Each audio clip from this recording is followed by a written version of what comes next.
Hello and welcome to the speaker series on digital literacy and history, which explores how Americans have been involved and continue to be involved in the dissemination of media practices. In particular, this series will feature a survey of historical events, along with a practical examination of how Americans produce, discuss, and teach media.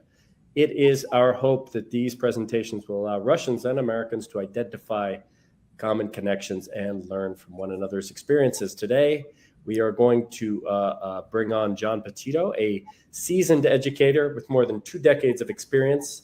John has served as a teacher of history and social science at the Oak Knoll School of the Holy Child in Summit, New Jersey since 2015. His responsibilities include teaching advanced placement world history, facilitating professional development sessions, and leading curriculum development efforts such as spearheading a cross-disciplinary program redesign and integrating curriculum with hands-on experiences. And prior to Oak Knoll, John taught at Solebury School in Solebury, PA from 2009 to 2015, and the School of Law, Education, and Public Service in Milwaukee, Wisconsin from 2004 to 2009. Today's presentation is called How Can Teachers Adapt to Artificial Intelligence in the Classroom? One Educator's Journey. And that educator is John Petito. Thank you. Thank you for that wonderful introduction, and thank you to AMC for hosting this wonderful event. I'm really privileged and honored to be here with you. As your bio suggests, I have led professional development activities for faculty and staff here at Oak Knoll relevant to AI. This professional development and our talk today is in large part tipping my hat to the work that was done during those professional development sessions. Are you good to jump right in here, Mr. Crescente? I thought I'd start off by talking about some of the benefits of AI and that I've witnessed in my time here. And I also want to just pause by saying that we're at a place now with AI where I think it bears reflecting on where we've come from, okay? We have evolved from having Netflix and Amazon through the use of AI generating recommendations for our next movie and or books. We have Siri helping us find directions to and from places when we get lost, embedded in our cars, embedded in our Alexa devices around our home. So really, when we're talking about AI as it relates to education, we're going to be talking about new types of technologies, really since the development of ChatGPT and other sources. For a really fascinating history of the development of artificial intelligence, I would encourage your students to look at Walter Isaacson's biography of Elon Musk, which really focuses in on the early days and the advent of ChatGPT. I can tell you that we use AI here at Oak Knoll and have throughout the disciplines here this year. And I have both led and attended seminars and professional development on this subject. One of the greatest things that I think that we can take away from AI today is this is going to have a revolutionary impact as it relates to the democratization of learning for people with learning differences, for young people, for students who struggle with translation, for young people who struggle with the written word. This type of program is going to be akin to the Industrial Revolution. When we think about AI, we need to think, as it relates to writing, what we need to start to think about this as a way of hand-holding and helping young people moving forward. This is a marked difference in how we see technology use today. Most teachers typically think of technology when they're using PowerPoints, presentation software, grading software. If we can embed AI within those types of practices, it can help reduce time and streamline processes that teachers find burdensome. Yes, there are ethical issues that are going to come up when it relates to grading and AI, but I can honestly tell you that it has helped me immeasurably this year. And by involving students on the front end of this, I have mitigated and reduced issues of cheating and academic dishonesty on the back end because my students see themselves as partners in this process. How do you include them? So great question, right? We talk about AI almost, I would say for sure weekly, and if not every other day. I am encouraging, I am leading by doing. I am showing students every day that I am wrestling with this technology and that I am using it in my lesson planning. I am using it to generate discussion questions. I'm using it to generate rubrics. I'm writing prompts. I'm using AI to generate mnemonic devices. So whenever I come in, right, as an attention grabber, I'll say, hey, I used ChatGPT today to come up with a rap song that looks at the differences between these Chinese dynasties, or whatever kind of obscure topic that I can test out the technology on. Students find that engaging. They find these types of tests when you're testing out the limits of an AI platform, they want to be on the process. They find that exciting. And there are lots of different platforms, right? Like ChatGPT is one type of AI that I use regularly, but there are so many. And I can put these in the chat for us as we're going through, but like Flint, Curapod, Copilot, Magic School, Magic Design for Canva. But we're really getting into some really neat places, and the amount of AI generators are almost multiplying weekly, monthly. Like there's a new one almost every other day. I would be remiss, Joe, if I didn't say how impactful this program is for students with disabilities, providing customized learning tools and resources, speech to text for students with writing difficulties, being able to have speech to image generators for students who need visual aids, graphic organizers generated within seconds for students that struggle with organizational structuring of writing. Over and over again, we can use this technology to really be a game changer for students that have traditionally been left behind, right? And so that's what I really want to go back to, the democratization that can happen as it relates to this program for students that are not traditional or mainstream. This is going to have a re-platforming for them. We are seeing speech to video and speech to image. And I will experiment with students using that. And they love seeing the flaws. So I right now teach at a Catholic religious-based institution. If you put into AI, right, as it relates to theology, this belief system, right, that it has at its core belief, faith. So there's a lot of room for interpretation. So when I say to an AI generator, can you create 2 videos comparing and contrasting the different books of Genesis? Wow, what a really interesting video. And now I can have my students dissect and analyze how those fall short of the actual text versus the video and what's been created. So putting the technology on the forefront enables my students to play expert or specialist. One thing to really note here in this process, Joe, is that by putting the students in this driver's seat, right? One thing that happens is, I think we would call it technosis, which is the belief that people have that technology knows better, or might be an expert or a specialist. My students no longer see the technology or AI in this way. They see themselves as being the experts, able to parse through and make decisions about what to include and what not to include. They see AI as a tool to be used rather than as an authoritative resource or some go-to for all my answers. I hope that's helpful as a way to get us started here in this. If there are areas you want me to go back to, I'm more than happy to. But I wanted to give you a little space here.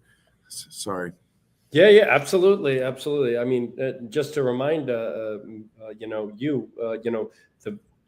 I invited a lot of teachers here who are curious.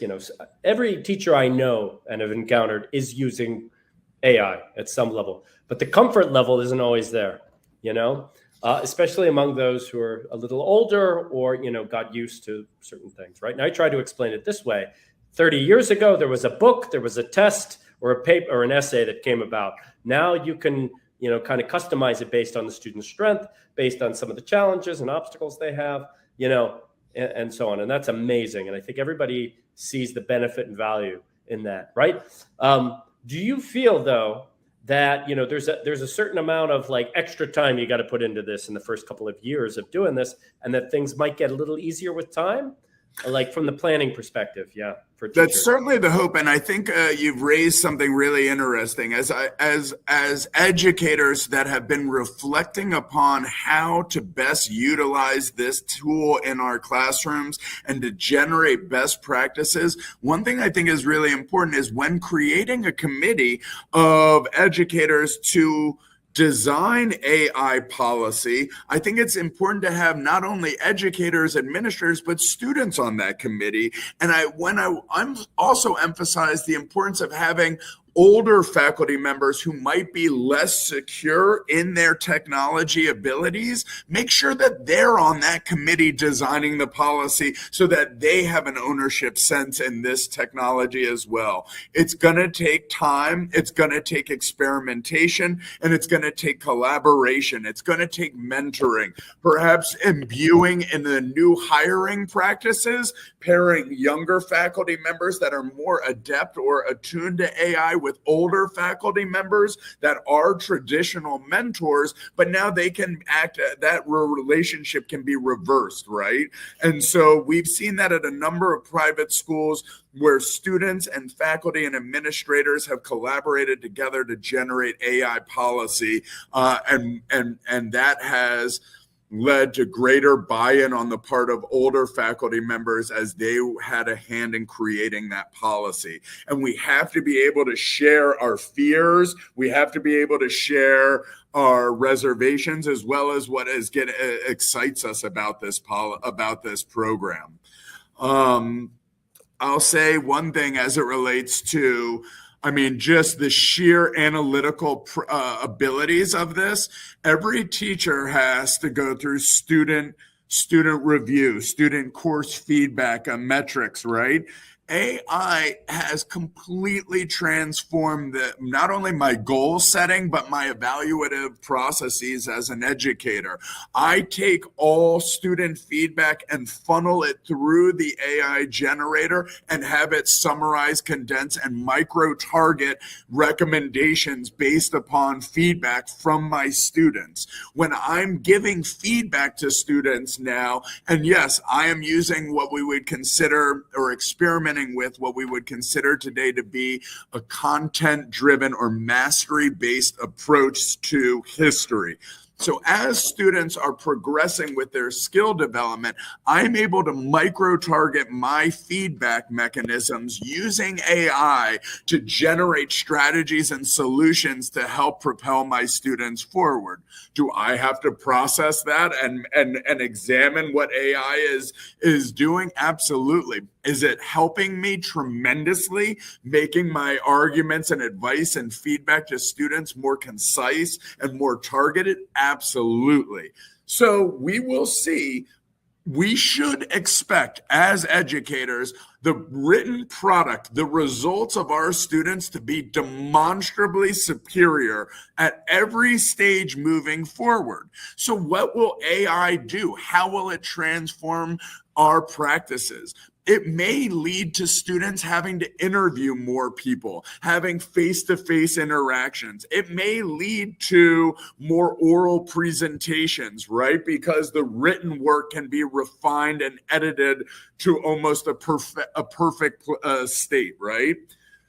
So those are all places where I think it's just really important to get a sense of where we're going in this and what some of the roadmap looks like. Sorry if I lost it there. Go ahead. No. So what you're suggesting, because from the outside, right, the people who, tend to be a little bit more conservative, old school, resistant to change, look at AI as, our students, they're just going to get, lazy. They're not going to know how to do anything. But what you're suggesting is actually this just completely shakes things up so much that actually the idea that they're not going to have these real life interactions, actually you're just AI has the potential to provide more opportunities to actually get out of the classroom and do these things.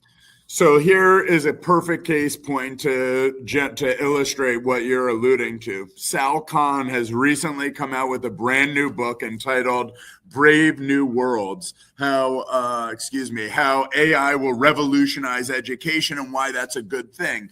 By embedding an AI generator within the writing process, within Word or a Google Doc, right? The AI generator is giving me, the educator, real-time feedback on what the student's writing process looks like.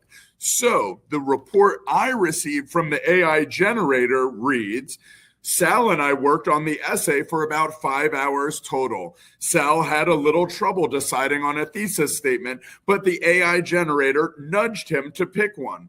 I gave some feedback on the outline, asking Sal to make his arguments on states more stronger. I think a reference he initially chose for that argument was the most legitimate one. Based on the rubric we created, I'd give the paper a B+ in its current form. Sal spent approximately 4 hours on this paper. Think about how the AI generator has just given me, the educator, a glimpse into my students' writing process, a view that I would have never had without this being embedded within their Microsoft Word.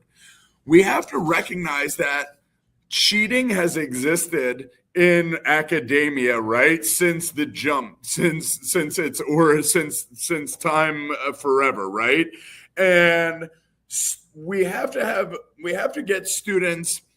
Yes, we will be dealing with more in-class writing. Our class time will look different in the future. But I really feel that we do ourselves a disservice by not embracing and thinking about this in a markedly different way. We know that the Industrial Revolution changed the world. We know that computers changed the world in every aspect. All scholars are positing that AI will be that next step, right? That next catalyst, that turning point. So whether we are jumping in now or later, it's up to us. I really feel that I'm going to be on the front end of it. Great. So how do you, let's say you have a new class, in the fall or something, right? What are the first day of class? What are you going to tell the students? How are you going to present that to the class? Like, hey, I'm your teacher. We've got this AI policy. This is what's going to look like. I have used AI to create my syllabus. So as we read the syllabus together, and then once we finish pursuing the goals and objectives for the class, I'll let them know that this was entirely generated by a computer, and it opens up a discussion over what is writing, what is expression, what are the ideas that I want us to have. It opens up a discussion about academic honesty, what is cheating, we really need to start to have and engaging students with respect to conversations about an honor code and integrity, because there are so many pitfalls. There are so many places where young people can make poor decisions using AI.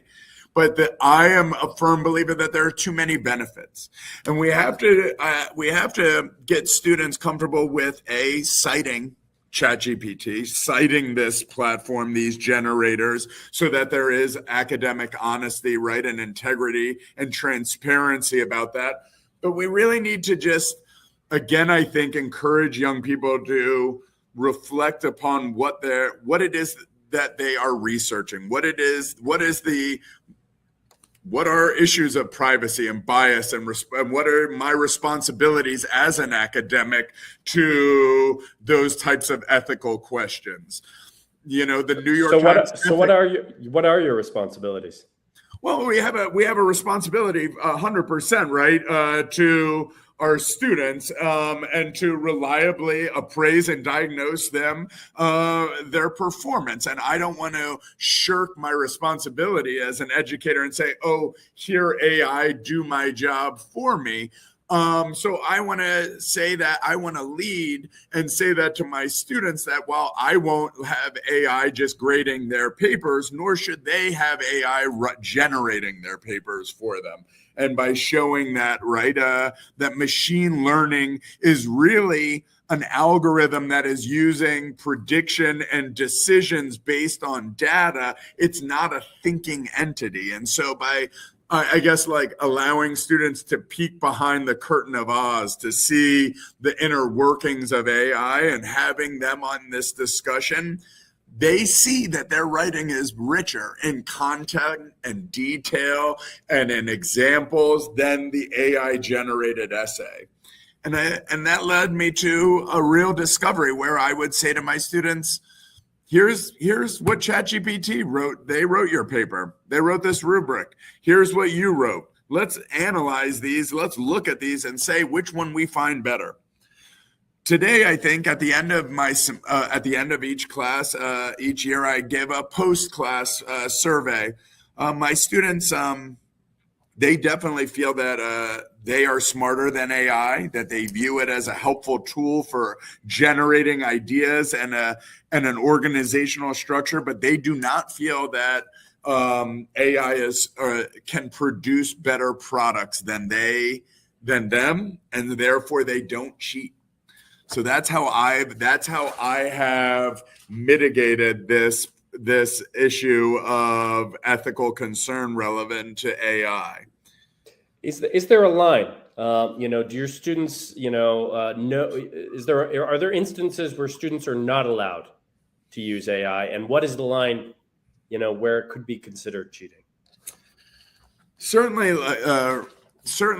like overt copying and pasting of a whole cloth passages of text into a document and claiming it as your own is plagiarism, is academic dishonesty, and we would seek to have students to dissuade them from that.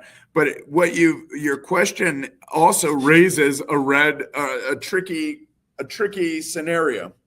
Let's say a group of students all go online and they're preparing for their final exam, and they go to punch in this question into ChatGPT, and they get a hallucination from the program, and they take that hallucination, a misstatement of sorts, as fact. And now on the exam, they go and they put that down. Have they really cheated? Have they gone and done something that's academically dishonest? Or were they just given the wrong information in preparation for an exam? How those types of questions, I don't blame the students, right? But I think we want to unravel a culture where students seek to cheat or right, or feel that everybody's cheating. I want to put those conversations right up front and make them a part of the process. Is really, I think, again, transparency and honesty are where educators can have the most impact in avoiding these sticky situations related to AI. Great. What advice would you give to a teacher thinking about introducing AI into their classroom? What would be like baby steps for a teacher just looking to get started? Like they realize they have to do it now. What would you say? I struggle personally as an educator with writing language for rubrics when defining what is an excellent thesis and a strong thesis and a good thesis and an in need of improvement thesis. And ChatGPT is excellent at generating that language for me, which I can then utilize to help my grading process and so I'm able to give students far more detailed rubrics, far more which they find helpful. And I realize that we could have a debate on the role of rubrics in education, but I would say that AI has helped me to diversify and enrich my rubrics beyond what I have ever done in 20 plus years in education. That for sure is one small step. I think AI is useful in scheduling meetings. When students ask for specific feedback on a test, I can generate very specific strategies quickly using AI for my students. Micro-targeting strategies, I guess, would be the first thing that I've used very successfully with students. What are some, it sounds like you use AI quite a lot in the classroom, or you're doing an optimal job and trying to incorporate it into your teaching practice. Where would be some directions you'd like to go in the future? So I just had a student graduate from Harvard and with a degree in computer science, and I was fortunate enough to have a discussion with her about where AI is moving in the future, and one of the things. So a few things. I think AI as it relates to handwriting recognition and what we can do with respect to primary education and handwriting development with young students. I want to go with speech recognition. I want to have text to speech as Kurzweil as utilized for even right now, to be able to have our discussion converted to Russian and transcribed in real time using an AI generator is something that we can do for students, right, internationally, to make this a more democratic process. I'm really excited, so excited to be pairing my students, Joe, with his historical figures from the past. So I every student or every teacher has at some point had a student write a biography about an author or a historical figure. My students are having real-time conversations with those authors and with those historical figures. I have students conversing using Flint with Napoleon, discussing why he chose this strategy at the Battle of Waterloo. I have students discussing other matters with Pope Gregory about the Crusades, or Pope Urban about the Crusades, and why he remained silent on certain issues. So we have brought those figures to life in AI, and young people are having Q&A in real time with them, and it is absolutely so exciting to see them in class utilizing this. So what you're saying is Bill and Ted's Excellent Adventure was way ahead of its time. Bill and Ted's Adventure, or having a historical dinner party, to use my lesson plan, is coming to a classroom near you. And I would even add, Mr. Crescente, that through the use of virtual reality, we may be able to see and speak to these people utilizing VR headsets while creating and talking to them. We are that close. We are there. So what an exciting time, I think, in education. Are there one or two or even three student assignments in the last year that stand out to you that was developed with the aid of AI? I am an AP teacher. I write what's known, and I've spent 2 decades writing what we would refer to as stimulus-based multiple choice questions. That implies a prompt or a quote, a chart, some type of primary or secondary source. Today, I mean, how this has changed my life. That took me hours and days of my life to create those tests, and AI does it in milliseconds. So if you were to say, create a multiple choice question using a primary source from this time period and say, generate 15 of these and tell me the right answer, they are done in seconds. And it's, I mean, any teacher that's on this panel that has written tests will tell you that they start to think real long and hard about it, the hours and days of their lives that they spent writing those assessments. And now that this program is doing it in seconds, it's just remarkable. How much do you need to get involved, like with something like that, right? Are you A, satisfied with the AI generated content, and B, how much time do you need to spend making sure it's checking it and good? You're right. We are, it is not perfect, and you need to assess this for yourself. You cannot flip a switch and say and assume that everything that this program is generating is correct. It is getting better.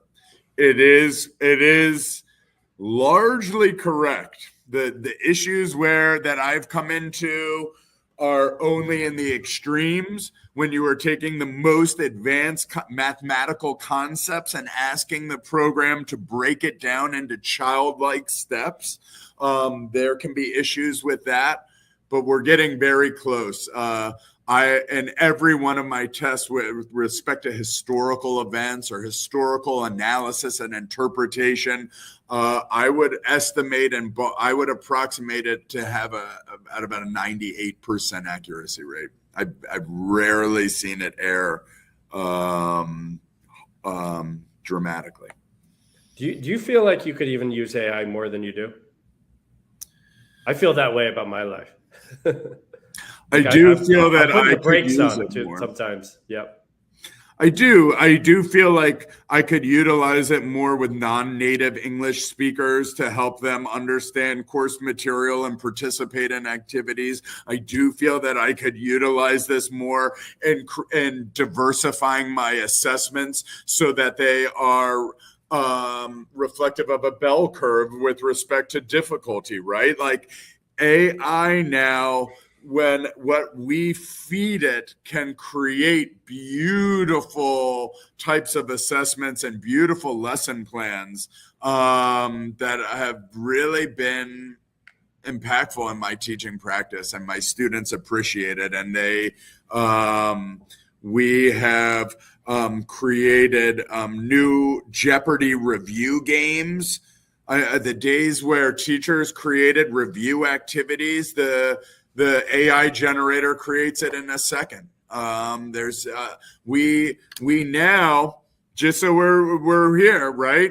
We can copy and paste an entire medical textbook and put it into ChatGPT and say, generate tests, quizzes, and review activities in 20 different languages, and that happens in seconds for different learning abilities. So that's being rolled out at medical schools now.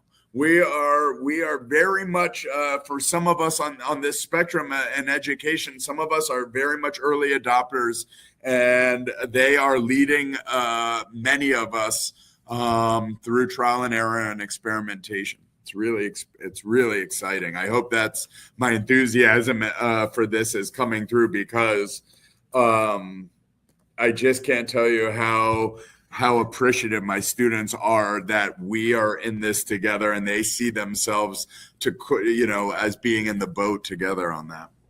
And do they your students generally, do they see this as an exciting time? They're the first generation, right, that's going to experience education in a very different way from their predecessors. I don't feel like my education and my father's education, I mean, they varied, but not that much. The same process. but now this is has the potential to completely blow it up.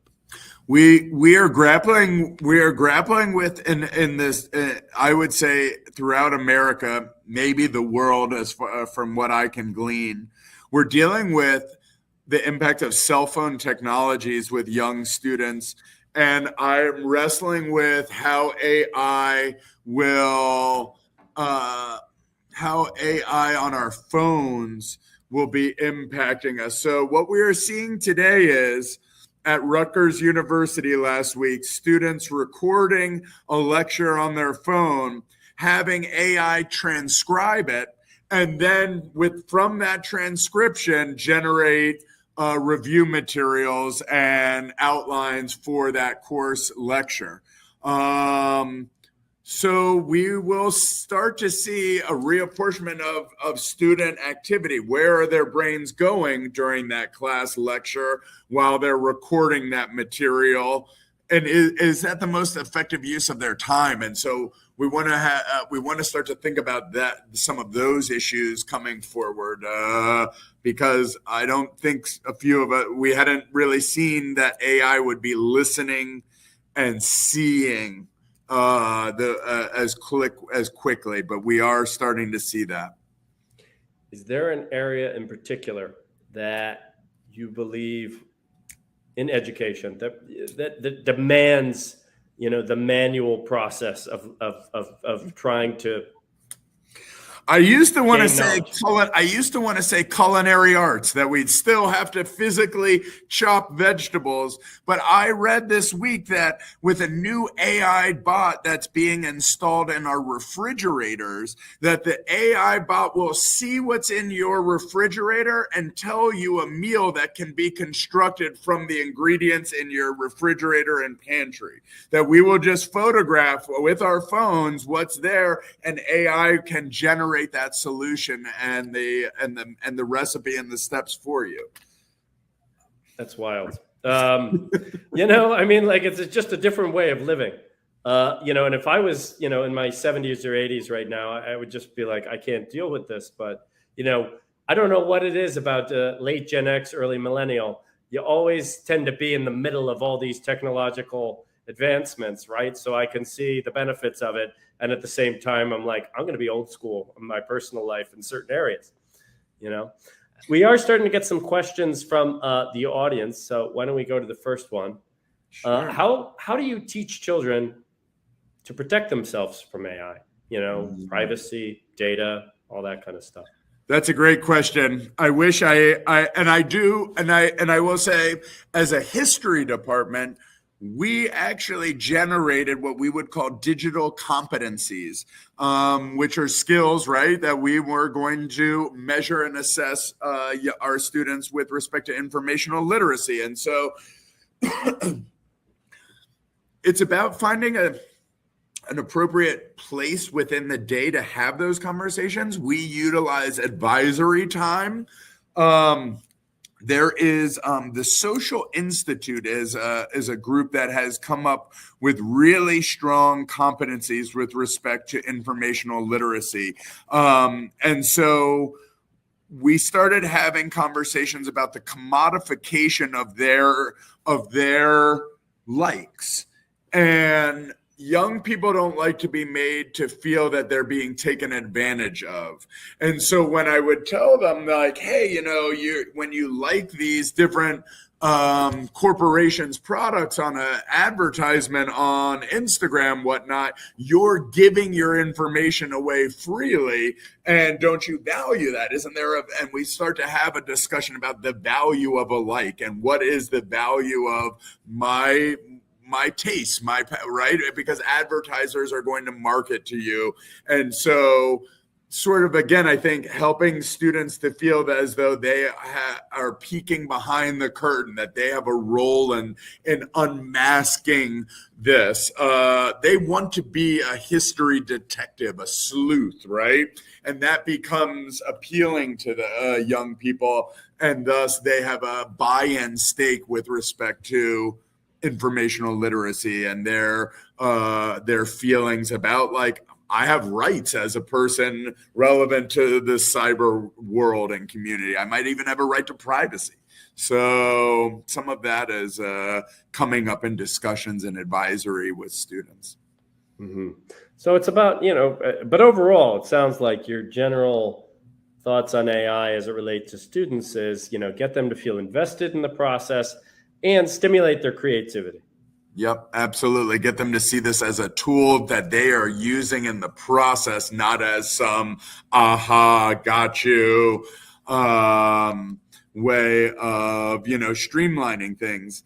And we have to be transparent with students, I think it's I want to be open with my students about when I'm using it and when I'm citing it, and they need to see us doing that so that they do it as well. We have to lead by example on this. I hope that's coming through loud and clear. Yeah, it is. Now you teach advanced placement, so you have students who like learning generally in those classes. They're also usually pretty successful. But have you ever had an instance where the student used AI a little too much? And what was that conversation like? We have had issues of academic dishonesty, and those issues of academic dishonesty are now the result of AI. That is not new to students' experience. It's new that they are utilizing AI to cheat, but to use technology, to use Cliff Notes, right? Like, we can go back in time here to a long history of this. Yes, there are examples of it. And I think that the student does,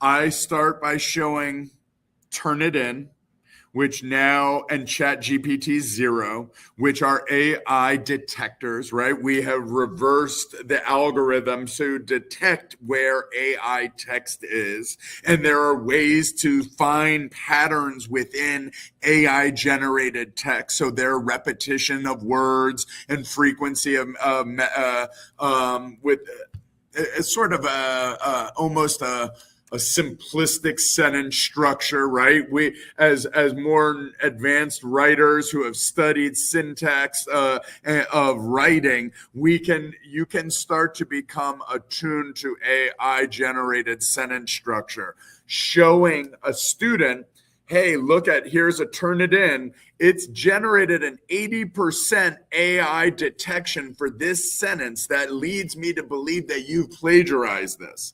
Let's have a conversation about how you can diversify your sentence or your word use so that this is a better paraphrased idea than a plagiarized one is a good place to start. Say 30 years ago, plagiarism was cut and dry,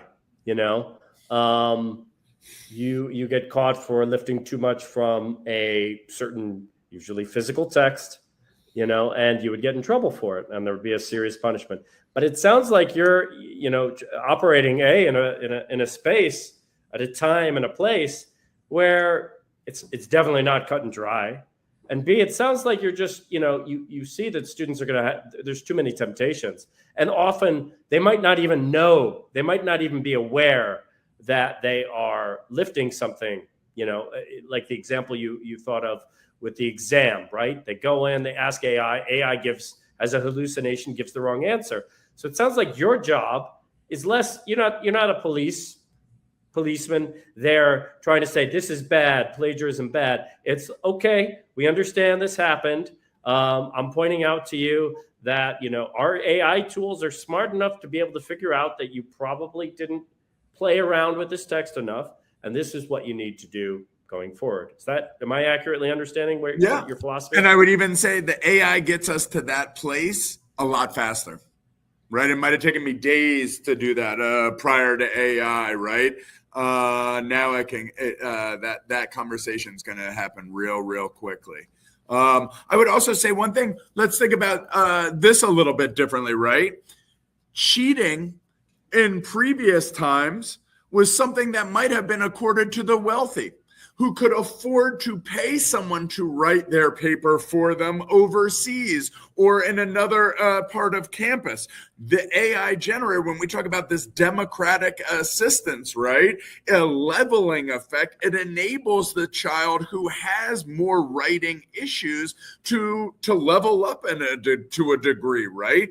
And again, I think our role as educators will be transformed when we start to say, how many of us now assess when a student accessed a website on their works cited page? How many of us are accurately or assessing the volume of websites a student accessed? Well, if we actually critically look at that, we might find that those are tools to seeing how short a student spent on their research, right? And AI has actually helped educators to start to find certain things in the grading process that we might have overlooked in previous times. I hope that one's coming through, because that was a new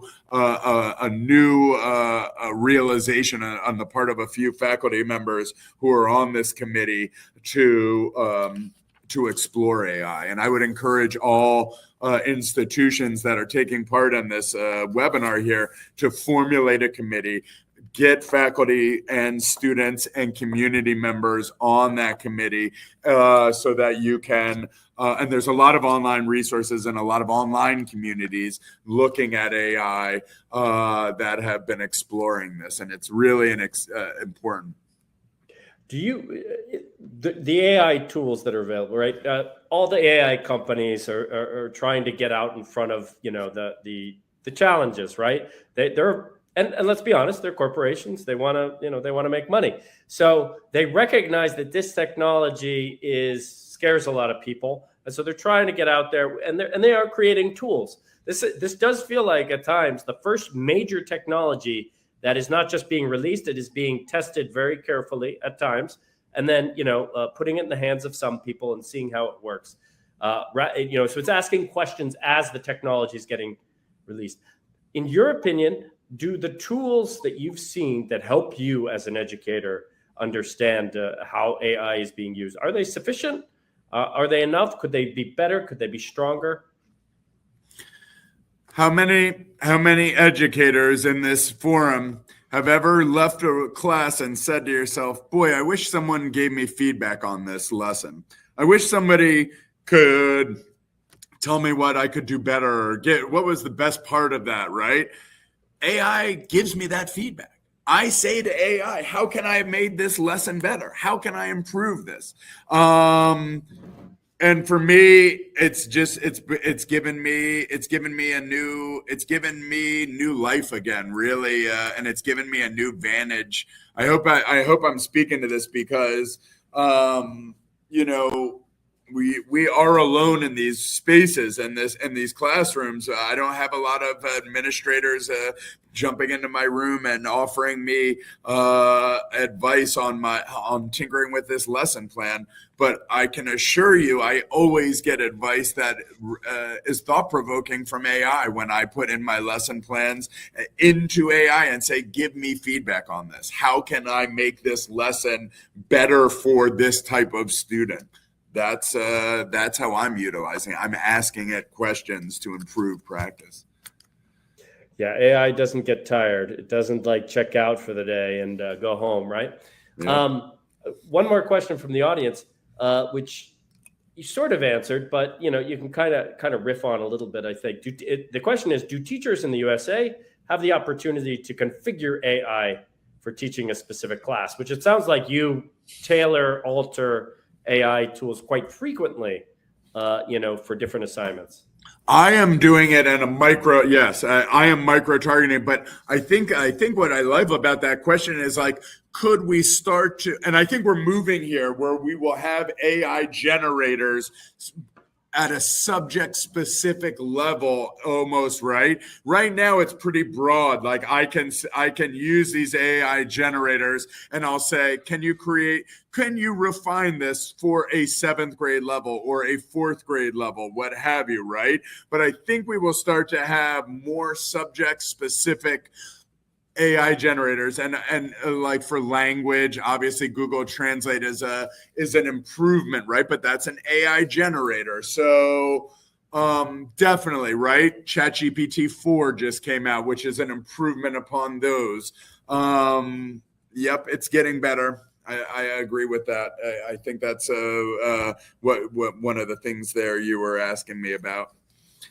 And another question from the audience. What were some of the biggest challenges you and your colleagues faced when first introducing AI into the classroom, and how did you overcome them?